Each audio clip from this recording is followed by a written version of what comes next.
Dans 3 secondes, l'homme dans la salle d'interrogatoire sera éliminé.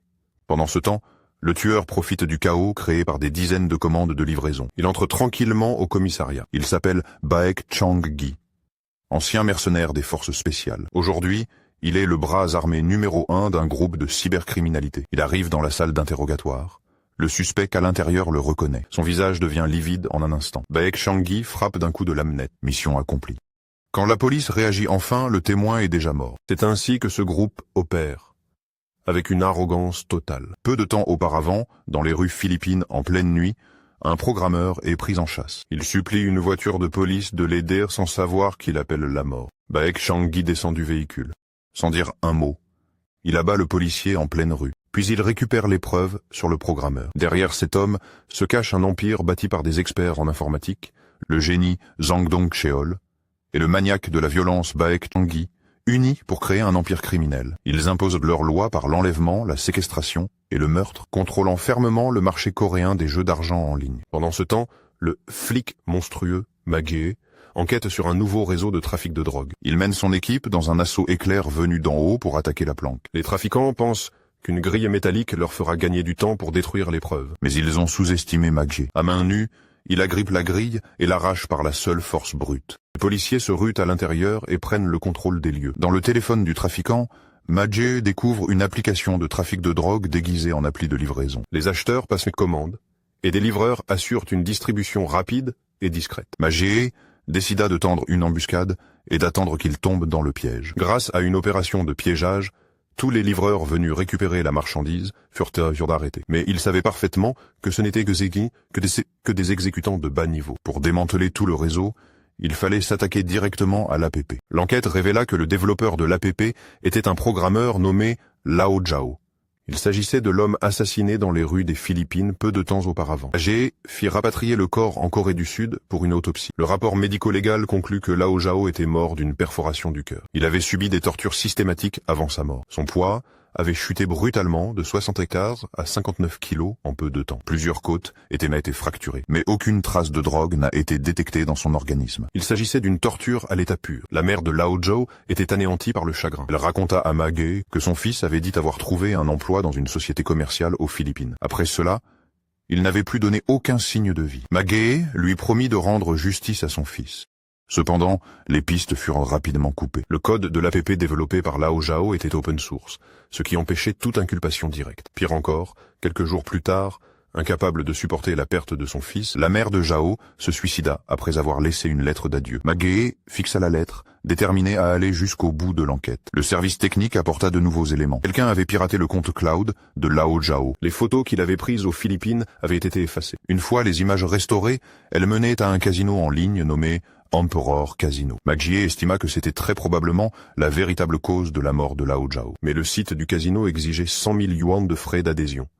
Et le budget de la police était insuffisant. Afin de réunir l'argent nécessaire, Ma-ge partit avec ses hommes. Il est entré de force dans une boîte de nuit contrôlée par la mafia. 2 par 1 se disputaient le territoire, au bord de l'affrontement. En voyant Ma-ge entrer, la tension est retombée d'un coup. Ma-ge a réglé le conflit à sa manière bien à lui. Au passage, il leur a fait lâcher 50 000 chacun pour financer l'opération. L'argent était réuni, mais les serveurs du site étaient à l'étranger.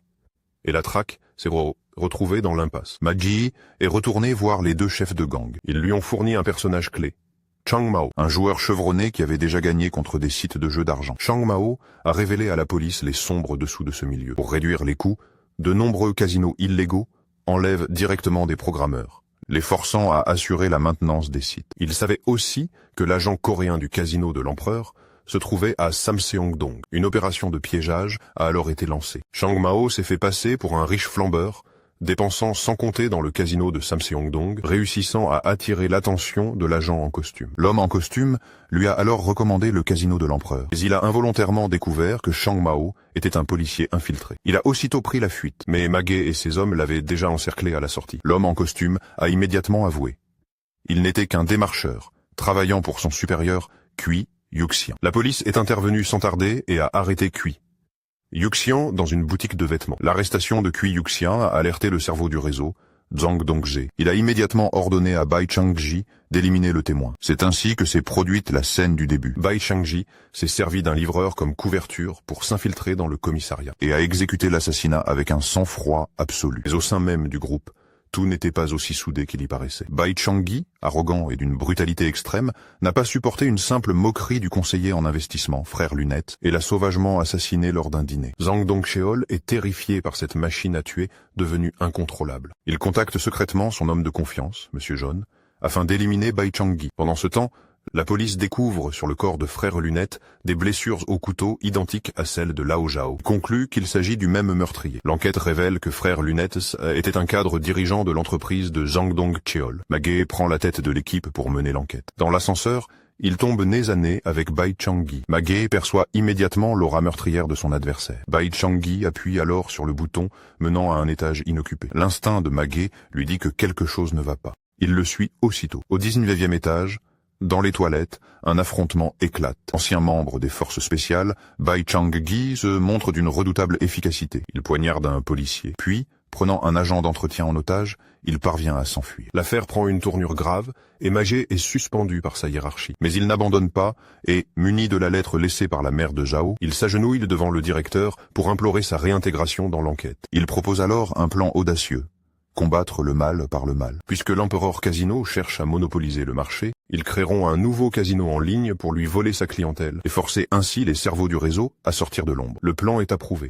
Tout le commissariat se lance dans une opération de jeu de rôle sans précédent. La division cyber s'occupe des passerelles de paiement. La brigade d'enquête prend en charge l'exploitation. Le service médico-légal assure le support et la maintenance. Un casino illégal entièrement géré par la police. Ainsi, tout a été mis en place au sein même du commissariat. De l'autre côté, la tentative d'assassinat de Baek Changji par Zhang Dongcheol a échoué. Dans l'ombre, Baek Changji a éliminé tous les tueurs et a retourné Monsieur Quan. Avec une arme vide, il a extorqué à Zhang Dongcheol le code et les empreintes du coffre-fort. Puis il l'a sauvagement torturé et assassiné. En lui coupant les doigts, il a officiellement pris le contrôle de tout l'empire criminel. Lorsqu'il apprit qu'un casino émergent lui volait des parts de marché, il ordonna aussitôt sa destruction. Le poisson a mordu à l'hameçon. Aux Philippines, les hommes de main envoyés par Baek Changji pour détruire la planque ont fait irruption dans un entrepôt vide. Des grenades fumigènes ont explosé. La police locale, déjà en embuscade, les a tous arrêtés. En remontant la piste, ils ont également saisi les serveurs. Toutes les données criminelles ont été copiées.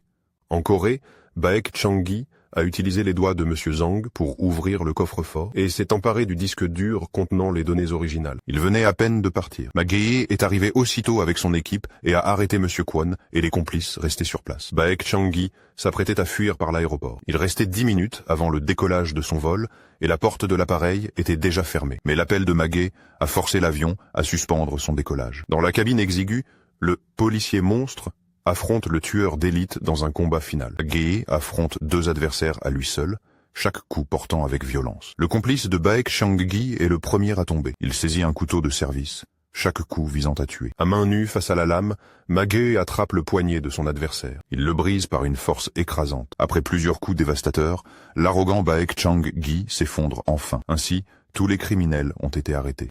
Ma Ge a tenu sa promesse. Il a apaisé l'âme de la mère Zhou et celle de son fils, là-haut dans le ciel.